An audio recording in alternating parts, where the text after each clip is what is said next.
Welcome to the Virginia Hospital and Healthcare Association's Patients Come First podcast series. Podcast episodes are available on vhha.com and on popular podcast hosting apps, including Apple Podcast, Amazon, Spotify, and many others. We're a member of the Public Health Podcast Network, the Virginia Audio Collective, and the Family Podcast Network. Episodes also air each Saturday at noon and Sunday at 10 a.m. on 100.5 FM, 92.7 FM, and 820 a.m. across Central Virginia, 1650 a.m. in Hampton Roads, 105.1 FM, and 1050 a.m. in Lynchburg, and Wednesdays at 1 p.m. on 93.9 FM in Richmond. Please send questions, comments, feedback, or guest suggestions to pcfpodcast@vhha.com. Again, that's pcfpodcast@vhha.com. I'm your host, Will Selden, and today we are speaking with Delante Monroe, a sous chef at Mary Washington Healthcare. He joins us for a conversation about the role of culinary professionals in hospital settings, his interest in arts and information technology, and more. So with that, Delante, welcome to the show. Thanks for joining us. Thank you, man. Thank you for having me. Yeah, we appreciate you taking some time to chat with us today. We always like to start off each episode by just giving our guests the opportunity to share a little bit about themselves for our listeners. We mentioned that you're a sous chef at Mary Washington Healthcare in Fredericksburg. You're also something of an artist, which is something we'll touch on in a little bit. And I believe you have aspirations to work in the information technology field in the future. Beyond those few details, tell us just a little bit more about yourself and your personal story. Okay. Well, I actually started cooking in McDonald's, and it was actually my first job. I decided to go further into the culinary world when I applied for a place called Splitsville. It's now called The Agency in Fredericksburg. Stemming from that, from about 5 years, I wanted to go the architectural route and go to college and get the degree, but actually got out of that because of financial reasons. And once I did that, that kind of grew to me going to the FBI Academy in the FBI building, the Engineering Research Facility, the ERF building, and also the DEA building, just to go in the different cafeterias and experience different menus and recipes. And it kind of grew my mind to want more. So after I actually had many challenges there, I challenged myself even harder to just join a hospital where there was a great company called Morrison. And it's been pretty good ever since. Challenges met, challenges I still haven't succeeded yet, but we're getting there. Yeah, that's right. It's all a journey for all of us. That's true. Well, let's dive a little bit deeper into your work at Mary Washington Healthcare. You sort of filled us in on how you got there, and I know you mentioned you've had several different jobs in the culinary field in your career, and now as a sous chef, which is typically the top assistant or second in command behind the head chef in a professional kitchen. Working in a hospital kitchen, I would imagine, is a unique experience. So if you would, tell us about that work, which I guess involves preparing meals for hospital staff, visitors, patients. There's different dietary needs or restrictions, stuff like that. So just sort of fill us in on that role. Yeah, so just knowing that it's two entities, it was kind of scary for me at first because I've always been a restaurant style chef. So knowing exactly what the allergies were and what it was contaminated with and stuff like that was really a big challenge for me on the patient services side. On the retail side for the cafeteria, it was kind of like the restaurant style kind of I wanted to turn it into restaurant style-ish, kind of you have your Chipotle's, your Burger Kings, and stuff like that. We have different concepts, but at the same time, since this is a hospital, I think a lot of people have the mind state of hospital food. Hospital cafeteria food doesn't sound all that great, so it's kind of welcoming to kind of change the minds of a lot of people here, including nurses. Yeah, for sure. I mean, that's a cool challenge that you've sort of taken on to try to switch that perspective in some folks' mind. That's awesome. I was doing a little bit of research for this conversation. I was looking on your LinkedIn page. Hopefully that's okay. You don't think I'm being an internet creep or anything. Just doing a little research, and I saw you describe yourself in a really cool way that I really appreciated. It said, giving great customer service with a smile in the food industry. As someone who is useless in the kitchen, as myself, I can attest that it is a challenge. It's a skill, and it can be a really creative outlet as well. And so combining that with joy and passion, I would imagine makes that all the more worthwhile. Obviously, sort of zooming back out to general life, living your life with a smile can obviously improve your personal outlook, can benefit the people around you. In your view, like, why is that so important to you to take that approach to your everyday life and your professional life?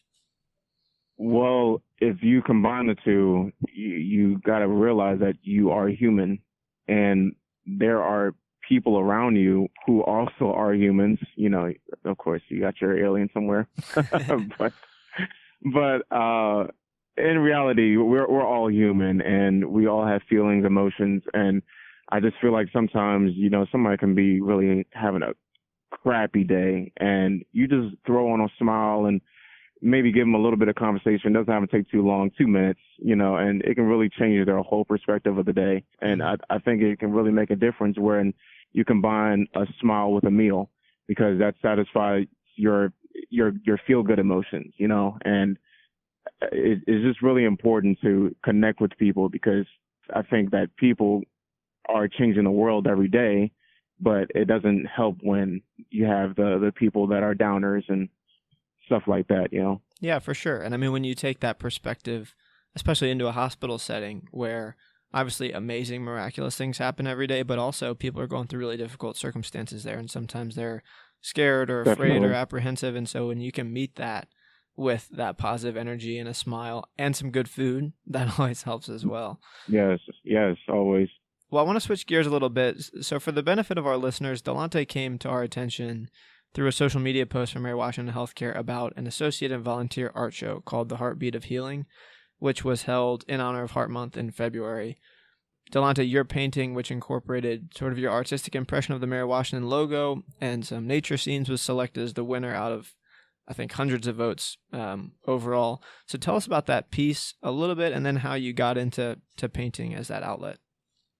Well, it was kind of funny. I got an email from the Mary Washington saying that there was a contest, and I actually thought that the contest was only for the like the nurses and the volunteers, stuff like that. But then I realized they were saying associates, so I kind of got excited, because I was like, well, you know, I don't think I will be, you know, nominated or picked for, you know, having my painting in there. And it kind of gave me goosebumps, just knowing that I'm actually doing something that can possibly change someone's perspective on health and life itself, you know. And that kind of was like my inspiration towards painting my piece. It was more to the fact that, you know, you have nature, you have the beauty of nature, and having two different things, having life and health, is actually not even two different things. Life and health is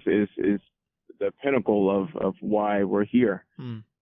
It's just really interesting to see both of those things in its rarest form and say, like, wow, we can put both of those things together and make it beautiful. Yeah. Have you been painting for a long time? Is this something you've been interested in? I actually have painted since I was about 17. Back in high school, I've had several pieces, and from there, like I've had, you know, nominations and stuff like that, but I haven't painted like that, like the piece I had previously, in a long time. And knowing that I've done it in about 2 days is kind of crazy, because once your imagination starts to stem from an important mission, I think that's where I grow my mind to, like, doing exactly what I want to do as far as the paint behind the brush goes. Yeah, and once you have that idea and you can see it in your head, you really want to chase it and get it done. And I understand that. Yeah. Well, let's shift gears a little bit. So we've talked about some of your creative exploits in the culinary world and the visual arts. We mentioned at the top of the show that you have aspirations to have a career in the information technology world as well. You've earned some IT certifications along the way as well.